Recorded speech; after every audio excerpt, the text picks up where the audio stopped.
வணக்கம். இன்றைக்கி நம்ம டைரி எழுதுறது மூலமாக கிடைக்கக்கூடிய நன்மைகள் என்ன? டைரி எழுதுகிற பழக்கம் நம்மளை எப்படி மேம்படுத்தும்? நான் எப்படி டைரி எழுத வந்தேன்? அது என்னைய எந்த அளவுக்கு என்னுடைய எழுத்து பணிகளுக்கு உதவியாக இருந்துச்சு அப்படின்றது தான் இந்த காணொலி வழியாக பார்க்க போகிறோம்.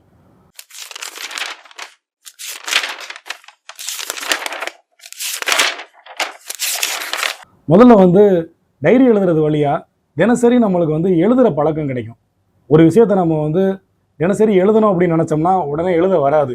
ஆனால் டைரி எழுதுறது மூலமாக நம்ம தினசரி நடந்த விஷயங்களை எழுதும்போது நம்மளுக்கு எழுதுவதற்கான செய்தி கிடைக்குது. கொஞ்சம் கொஞ்சமாக என்ன ஆகும்னா இந்த டைரி எழுதுகிற பழக்கம் நம்மளோட எழுத்தை மேம்படுத்தும்.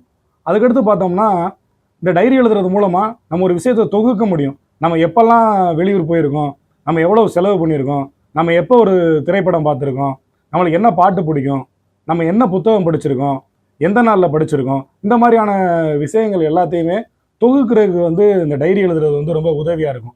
அதே மாதிரி இந்த டைரி எழுதுறது ஒரு கால எந்திரம் மாதிரி கூட சொல்லலாம். இப்போ நீங்கள் இப்போ இருக்க டைரியை படிக்கிறது ஒரு மாதிரி இருக்குன்னா, நீங்கள் இதே ஏதோ ஒரு 10 வருஷத்துக்கு முன்னாடி எழுதி வச்சிருக்க ஒரு டைரி எடுத்து படிச்சீங்கன்னு வச்சுக்கோங்களேன், அது உங்களுக்கு ஒரு புது அனுபவத்தை கொடுக்கும். நம்ம தான் அப்படி இருந்தோமா, நம்ம வாழ்க்கையில் தான் அப்படி நடந்துச்சான்னு ஆச்சரியமாக இருக்கும். இப்போ உதாரணத்துக்கு பார்த்தீங்கன்னா, புகழ்பெற்ற நாட்குறிப்புகள்லாம் இருக்குல்ல. இப்போ மதுரையை எடுத்துக்கிட்டிங்கன்னா, மதுரகவி பாஸ்கரதாஸ் இருக்கார் இல்லையா, அவருடைய நாட்குறிப்புகளை படிக்கும்போது ரொம்ப ஆச்சரியமாக இருக்கும். ஒரு 100 வருஷத்துக்கு முன்னாடி இருந்த மதுரைக்குள்ளே நம்ம போயிட்டு வந்த மாதிரி இருக்கும்.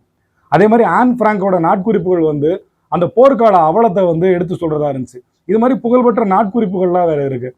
இதே மாதிரி டைரி எழுதுறது மூலமாக நமக்கு கிடைக்கக்கூடிய ஒரு நல்ல விஷயம் என்னன்னு பார்த்தீங்கன்னா, நம்ம ஒரு எழுத்தாளராக மாறணும் அப்படின்னு நினச்சிங்கன்னா அந்த டைரி எழுதுகிற பழக்கம் கூட உங்களுக்கு உதவியாக இருக்கும். ஏன்னா நம்ம கொஞ்சம் கொஞ்சமாக எழுதிட்டு வரும்போது அந்த எழுதுகிற இடங்களில் மிச்சம் இருக்கும். ஒரு நாளில் முழு நிகழ்வையும் நம்ம எழுதும்போது அந்த டைரியில் மிச்சம் இருக்கக்கூடிய பக்கத்தில் நீங்கள் உங்களுக்கு படித்ததில் பிடித்த வரிகளையோ இல்லை உங்களுக்கு உங்களுடைய வாழ்க்கையில் நடந்த சுவையான சம்பவத்தையோ அதில் குறிப்பாக தொகுக்க ஆரம்பிச்சிங்கன்னா பின்னாடி திருப்பி பார்க்கும்போது அதுவே தனி பதிவாக மாறும்.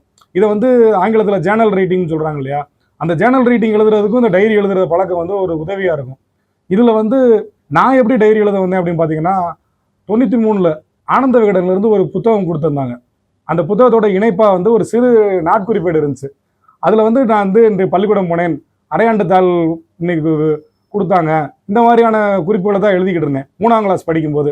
அடுத்து ஒரு 4ஆம் கிளாஸ் படிக்கும்போது இன்னொரு டைரி கிடச்சிச்சு.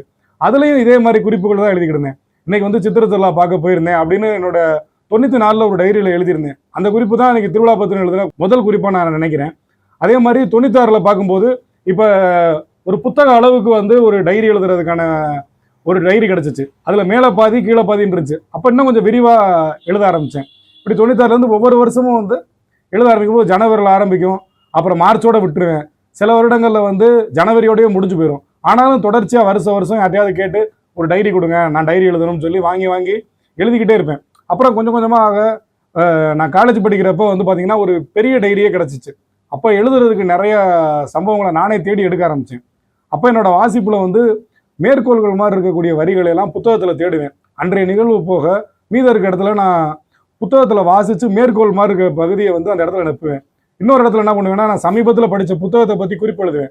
இப்படியே எழுதிக்கிட்டே வந்தது பின்னாடி பிளாகராக உருவாகிறதுக்கு ஒரு வாய்ப்பாக அமைஞ்சிச்சு. அதுக்கப்புறமேல் பிளாகில் நான் எழுதின கட்டுரைகள்லாம் தொகுக்கும் போது அதில் திருவிழா கட்டுரைகளை தொகுத்து தனியாக ஒரு புத்தகமாக மாறுறதுக்கு ஒரு உதவியாக இருந்துச்சு. இப்படி டைரி எழுதுறது மூலமாக நிறைய வாசிப்பு மேம்பட்டுருக்கு, அதே மாதிரி எழுத்து மேம்பட்டுருக்கு. இப்படி நிறைய நன்மைகள் இருக்குது. அதே மாதிரி இப்போ சமீபத்தில் பார்த்தீங்கன்னா வாசிப்பை நேசிப்போம் முகநூல் குழுமத்திலிருந்து ஒரு நாட்குறிப்பேடு போட்டிருக்காங்க. இது நாட்குறிப்பேடுன்னு சொல்கிறத விட ஒரு வாசிப்பு குறிப்பேடு போட்டிருக்காங்க. இந்த வாசிப்பு குறிப்பேடில் அவங்க என்ன பண்ணியிருக்காங்கன்னா, மிக முக்கியமாக ஒரு 3 விஷயங்களை செஞ்சுருக்காங்க. இப்போ நம்மகிட்ட நிறையா புத்தகம் நம்ம வாங்கி வச்சுருப்போம், படிச்சிருப்போம், நான் படிக்காமல் வச்சுருப்போம். எது படித்தது எது படிக்காததுன்னு நம்ம ஒரே அடுக்கில் எல்லாம் உட்காந்துருக்கோம். அதை எடுத்து நம்ம படிக்கவும் மாட்டோம், படிக்காத புத்தகத்தை. இப்படி வாங்கின புத்தகங்களே நம்மகிட்ட 100கணக்கான புத்தகங்கள் சேர்ந்துக்கிட்டு இருக்கும், தொடர்ச்சியாக வாங்க. இப்போ சமீபத்தில் அவங்க என்ன பண்ணியிருக்காங்கன்னா, முதல் பகுதியே நீங்கள் வாசிக்க வேண்டிய புத்தகங்களை ஒரு பகுதியை குறிப்பெடுக்கிறதுக்கு சில பக்கங்களை ஒதுக்கியிருக்காங்க. அதுக்கடுத்து பார்த்தீங்கன்னா உங்களுக்கு இந்த ஆண்டு வாங்கிய புத்தகங்கள்ன்றத தனியாக ஒரு காலம் கொடுத்துருக்காங்க. அப்புறமேல் முதல் வார வாசிப்பு, 2வது வார வாசிப்புன்னு சொல்லி இந்த வருடம் முழுக்க 52 வாரத்துக்கும் ஒவ்வொரு வாரத்துக்கான வாசிப்பாக 2 பக்கமாக பிரித்து கொடுத்துருக்காங்க. அப்போ நம்ம அந்த வாரத்தில் என்ன வாசிச்சோம்ன்றதை எழுதிக்கலாம். நம்ம எத்தனை புத்தகம் வாசிக்காமல் இருக்கோம் அப்படின்றத தெரிஞ்சுக்கலாம். இந்த வருஷம் நம்ம என்ன புத்தகம் வாங்கியிருக்கோம்னு தெரிஞ்சுக்கலாம். அதே மாதிரி நாட்குறிப்போட இறுதியில் பார்த்தீங்கன்னா இந்த ஆண்டு வாசித்தவைன்றதுக்கான காலத்தை கொடுத்துருக்காங்க. இப்போ நம்ம இதை எடுத்து பார்க்கும்போது இந்த வாசிப்பு குறிப்பை நம்ம பார்த்தோம்னா, ஓ நம்ம இவ்வளோ புத்தகம் வாசிச்சிருக்கோமா, நம்ம இவ்வளோ புத்தகம் வாசிக்க வேண்டியிருக்கா அப்படின்ற ஒரு செய்தியும் நம்மளுக்கு கிடைக்கும். இந்த மாதிரி நாட்குறிப்பேடு எழுதுறது பின்னாடி வாசிப்பு குறிப்பேடாக மாறலாம், அது ஒரு ஜேர்னலாக மாறலாம். நீங்கள் உங்கள்கிட்ட சொல்ல வேண்டிய கதை ஏதாவது இருக்குன்னா அது ஒரு சிறுகதையாக கூட மாறலாம், உங்கள் வாழ்க்கையே ஒரு நாவலாக கூட மாறலாம். அதுக்கு வந்து நீங்கள் முதல் செய்ய வேண்டியது என்னன்னா ஒரு டைரி எழுத வேண்டியது தான். டைரி எழுதுறதுக்கு வந்து நீங்கள் அன்றாடம் கிடைக்கக்கூடிய ஒரு சிறிய டைரி எடுத்து வச்சுக்கிட்டு அன்னைக்கு நடந்த நிகழ்வுகளை முதல்ல எழுத பாருங்க. பின்னாடி அதில் ஏதாவது இடைவெளி இருந்துச்சுன்னா உங்களுக்கு பிடிச்ச ஒரு திருக்குறளோ உங்களுக்கு பிடிச்ச ஒரு பொன்மொழியோ அதில் எழுதுங்க. அதுக்கடுத்து உங்களுக்கு இந்த வாழ்க்கையில் நடந்த ஏதாவது ஒரு நல்ல நிகழ்வை எழுதி பாருங்க. அந்த பழக்கம் வந்து உங்களை நல்லபடியாக மேம்படுத்தும். இந்த டைரி எழுதுகிற பழக்கம் உங்களை ஒரு எழுத்தாளர் ஆக்கும். நீங்களே முயற்சித்தா நீங்களும் ஒரு எழுத்தாளர் ஆகலாம். நன்றி.